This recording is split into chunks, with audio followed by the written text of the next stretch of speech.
Hi friends, welcome to Kavya Nayana cooking channel. ನಾನು ಸುಷ್ಮಾ. ಬನ್ನಿ, ಇವತ್ತು ಬೆಳಗಿನ ಬ್ರೇಕ್ಫಾಸ್ಟ್ ರೆಸಿಪಿ ದಿಢೀರಾಗಿ ದೋಸೆ ಮತ್ತು ಹಾಗೆ ಅದ್ರ ಜೊತೆಗೆ ತೊಗರಿಬೇಳೆ ಚಟ್ನಿನ ಯಾವ ಥರ ಮಾಡೋದು ಅಂತ ತುಂಬ ಸುಲಭವಾಗಿ ತೋರಿಸ್ಕೊಡ್ತೀನಿ. ಹಾಗೆ ನಮ್ಮ ಚಾನಲ್ನ ಸಬ್ಸ್ಕ್ರೈಬ್ ಮಾಡಿ ಸಪೋರ್ಟ್ ಮಾಡಿ ಫ್ರೆಂಡ್ಸ್. ನೋಡಿ, ನಾನಿಲ್ಲಿ 1/4 ಕಪ್ಪಷ್ಟು ಮೊಸರು ತೊಗೊಂಡಿದ್ದೀನಿ, ಹಾಗೆ ಅರ್ಧ ಕಪ್ಪಷ್ಟು ರಾಗಿ ಹಿಟ್ಟು ತೊಗೊಂಡಿದ್ದೀನಿ, 1 ಕಪ್ಪಷ್ಟು ಗೋಧಿ ಹಿಟ್ಟು ತೊಗೊಂಡಿದ್ದೀನಿ, ಹಾಗೆ 1/4 ಕಪ್ಪಷ್ಟು ಮೀಡಿಯಮ್ ಆಗಿರೋ ರವೆನ ತೊಗೊಂಡಿದ್ದೀನಿ. ದಿಢೀರಾಗಿ ದೋಸೆ ತಿನ್ಬೇಕು ಅನಿಸಿದಾಗ ಬರೀ ಅರ್ಧ ಗಂಟೆಯಲ್ಲಿ ನಾವು ದಿಢೀರಾಗಿ ಈ ದೋಸೆನ ಮಾಡ್ಕೋಬೋದು.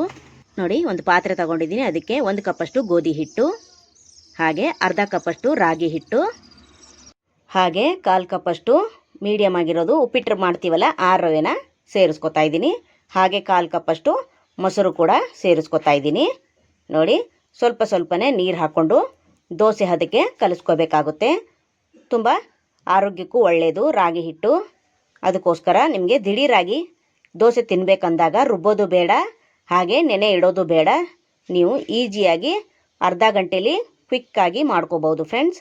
ನೋಡಿ, ಇವಾಗ ಸ್ವಲ್ಪ ಸ್ವಲ್ಪನೇ ನೀರು ಹಾಕ್ಕೊಂಡು ನಾನು ದೋಸೆ ಹದಕ್ಕೆ ಕಲಿಸ್ಕೊತೀನಿ. ಮೊದಲು ಇವಾಗ ಸ್ವಲ್ಪ ಗಟ್ಟಿನೇ ಕಲಿಸ್ಕೊಳ್ಳಿ. ನಾವು ಅರ್ಧ ಗಂಟೆ ನೆನೆಯೋದಕ್ಕೆ ಬಿಡ್ತೀವಲ್ವ, ಆವಾಗ ಮತ್ತೆ ನಾವು ಅರ್ಧ ಗಂಟೆ ಆದಮೇಲೆ ಚೆಕ್ ಮಾಡಿಕೊಂಡು ಮತ್ತೆ ಸ್ವಲ್ಪ ನೀರು ಹಾಕ್ಕೊಂಡು ದೋಸೆ ಹದಕ್ಕೆ ಕಲಿಸ್ಕೋಬೇಕಾಗುತ್ತೆ ಫ್ರೆಂಡ್ಸ್. ನೋಡಿ, ಇಷ್ಟು ಗಟ್ಟಿಯಾಗಿದೆ. ಇನ್ನೊಂದು ಸ್ವಲ್ಪ ನೀರು ಹಾಕ್ಕೊತೀನಿ. ನೋಡಿ, ಇವಾಗ ಮತ್ತೆ ಒಂದು ಸತಿ ಚೆನ್ನಾಗಿ ಕಲಿಸ್ಕೊತೀನಿ. ತುಂಬ ತೆಳುವಾಗಿ ಮಾಡ್ಕೋಬೇಡಿ, ಸ್ವಲ್ಪ ಗಟ್ಟಿನೇ ಇರಲಿ. ಹಾಗೆ ನಮ್ಮ ಚಾನಲ್ನ ಇನ್ನೂ ಯಾರೂ ಸಬ್ಸ್ಕ್ರೈಬ್ ಮಾಡ್ಕೊಂಡಿಲ್ಲ, ಪ್ಲೀಸ್ ಹೋಗಿ ಸಬ್ಸ್ಕ್ರೈಬ್ ಮಾಡ್ಕೊಳ್ಳಿ. ಬೆಲ್ ಐಕನ್ನ ಪ್ರೆಸ್ ಮಾಡಿ ಆಲ್ ಅನ್ನೋ ನೋಟಿಫಿಕೇಷನ್ನ ಸೆಲೆಕ್ಟ್ ಮಾಡಿಕೊಂಡ್ರೆ ನಾವು ಹಾಕೋ ವಿಡಿಯೋ ಎಲ್ಲ ಮೊದಲು ನಿಮಗೆ ಬರ್ತದೆ ಫ್ರೆಂಡ್ಸ್.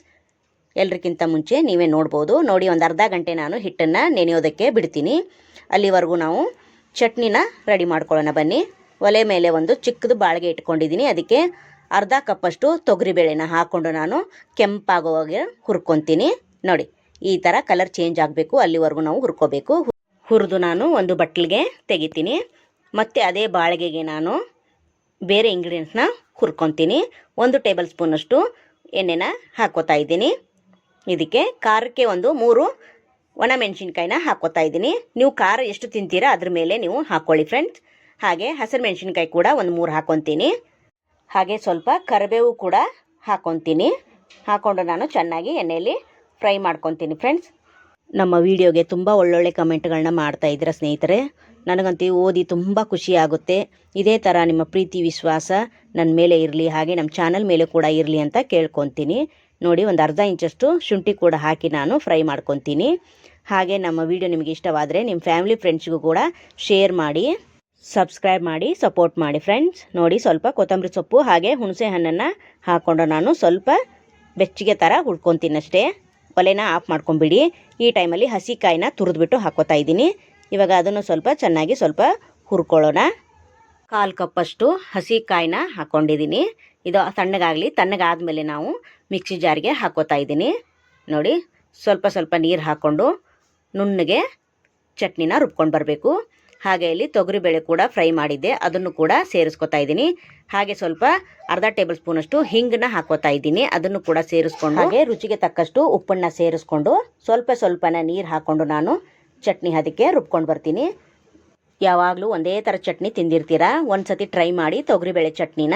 ಇದೇ ಥರ ನೀವು ಇದೇ ಮೆಥಡಲ್ಲಿನೇ ಕಡಲೆಬೇಳೆ ಚಟ್ನಿ ಕೂಡ ಮಾಡ್ಕೋಬೋದು. ತುಂಬ ಅಂದರೆ ತುಂಬ ರುಚಿಯಾಗಿರುತ್ತೆ. ನೋಡಿ, ಇವಾಗ ರುಬ್ಕೊಂಡು ಬಂದಿದ್ದೀನಿ, ಬೌಲ್ಗೆ ಕೂಡ ಹಾಕ್ಕೊಂಡಿದ್ದೀನಿ. ಹಾಗೆ ಚಟ್ನಿಗೆ ಒಂದು ಚಿಕ್ಕದಾಗಿ ಒಗ್ಗರಣೆ ಕೂಡ ಮಾಡ್ಕೊಳ್ಳೋಣ. 1-2 ಟೇಬಲ್ ಸ್ಪೂನಷ್ಟು ಎಣ್ಣೆನ ಹಾಕ್ಕೋತಾ ಇದ್ದೀನಿ.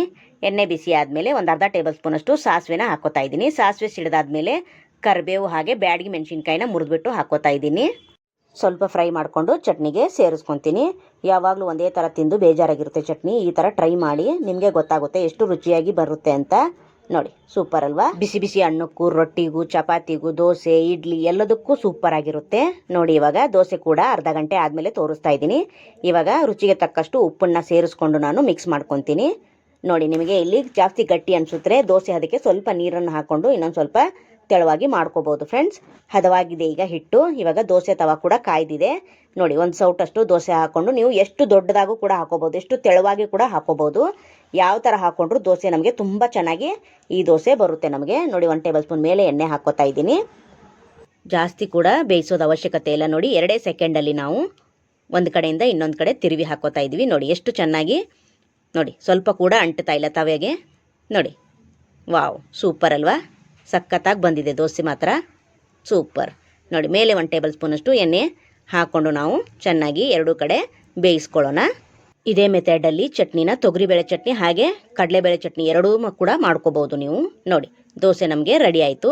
ಇದೇ ಥರ ಎಲ್ಲ ದೋಸೆ ಮಾಡಿ ನಾನು ಪ್ಲೇಟಿಗೆ ಸರ್ವ್ ಮಾಡ್ಕೊಂಡಿದ್ದೀನಿ. ನೋಡಿ ಎಷ್ಟು ಚೆನ್ನಾಗಿ ಬಂದಿದೆ ನೋಡಿ ಫ್ರೆಂಡ್ಸ್, ಸೂಪರ್ ಅಲ್ವಾ?